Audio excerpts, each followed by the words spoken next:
Hello, good morning guys. તો અમે બંને આવી ગયા છે ઉમરા પુલ પાસે અને આવીને સૌથી પહેલાં અમે કરી પેટ પૂજા. આ લે તમે પણ ખાઈ લો.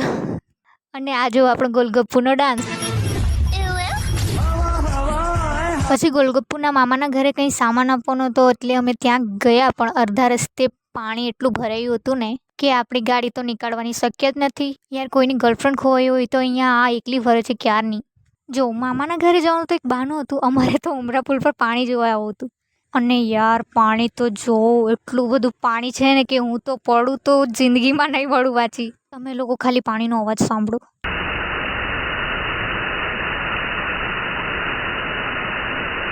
પાણીથી ડર તો લાગે છે, પણ અહીંયાનો નજારો બી કેટલો સુંદર છે જો યાર.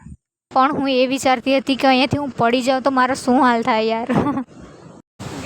गाइस, ये मेरे को कूदने को बोल रही है, मैं मर जाऊँ तो इसके सर आना चाहिए.